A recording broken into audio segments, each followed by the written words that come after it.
Well, here we are, right? This year closer to both of our homes. Yes. Yeah.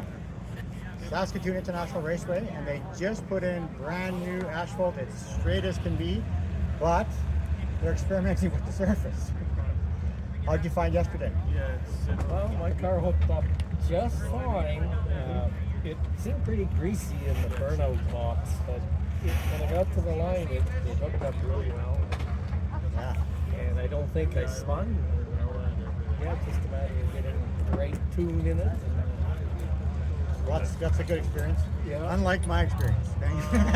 So, I ran 8.15, which is terrible in the first run. My line lock button wire came off, was sparking out on the transmission case, the shifter case.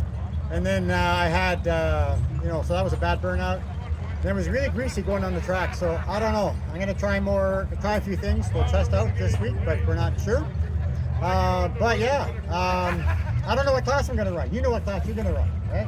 Yeah, I think I'll be in the 750 class. I'm familiar with it. And, it's not easy because you got reaction plus your time to figure into the equation, but we're familiar with it, so we'll stay with that.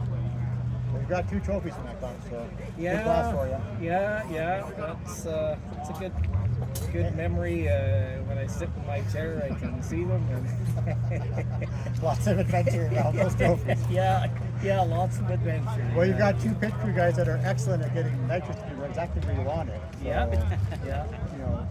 Mike and Keith, so that's going to be helpful. I've got Dave, I really like Dave, it's really helpful in my pit crew as well, so that's great. I'm not sure what class I'm going to run. If I run around the 7.5, but my reaction times are so inconsistent, it hurts me, right? Last year I got 4th, which was, quite fortunate, I might say. So I don't know. I think I might try and get into the naturally aspirated class. I did vote for it, so I should probably go into it. But I know at least 2 cars that are faster than me, so I think I'd be hitting for 3rd best, and I don't know. So we'll see what happens at the times. I'll choose my class when I hand in, because that's when you have to choose your class, and you're stuck in that the rest of the time period, right? So changes to the car this year? Oh, just bigger axle bearings and new axles, but different leaf springs. They sag just as much as the original. Same thing. You got a new fuel tank too, I think, right? No, it's a second year. Oh, on that. okay. Yeah. Okay, all right. It's the second year. Okay. But no, not a lot of changes other than in the rear end, which makes really no difference. Yeah. Just strong. That's all. Okay. 160 people in for this one so far. So probably another few will show up yet, because that's really happened. So maybe 165. Who knows, right? Changes on my car. Lots of changes actually on this car. There's a gear vendors in it now underneath there, so it's going to be easier on the road. It's going to be 2,700 RPM, 2,600 RPM compared to 3,500 RPM, which should really help the valve train last a bit longer. So that's longevity. Also, I got matching wheels on the the trailer just for fun. They're also spare tires for the front should something go wrong. So we got that for fun. I have a new mono leaf, like yourself, Ray. I don't think it's any better. I should have kept the old ones, maybe, right? I got new shocks in them, but the shocks are bottoming out because the mono leaf sets lower, so I've got problems already. We had a big problem with the radiator. Late Friday night. We gouged a big circle in our radiator, race radiator. So we pulled an old stock car rad from 1990 something we ran in. It's a 1970s vintage Lincoln rad.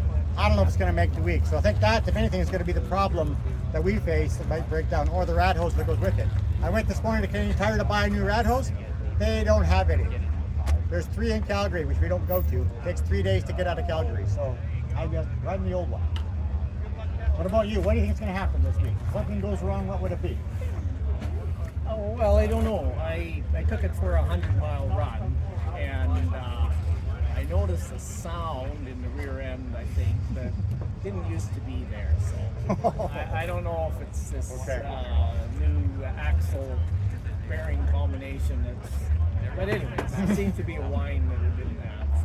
So I don't know. Whiny car. There's 100 different things to go wrong. There's so many systems, aren't there? There's Yeah. so many electrical and mechanical that Yeah. you just don't know. But Oh, yeah. it's the day is pretty nice. It's not as hot as a couple other mornings. Yeah, and there will be a lot of heat coming yet too, the rest of the week. But today's not going to be too bad, so we'll see. Yeah, we also lost our transmission temperature gauge, so that's a problem for us because you need to understand that. Well, if you don't know, I mean, you can't be worried. Well, and then all of a sudden it's gone. So Well, I don't know, that's a big expensive transmission. So yeah, we'll see. yeah. So that's I don't know, hoping to survive and go from there. Yeah. Because to finish first, you must first finish. That's what we learned Yeah. before. So we'll keep you posted.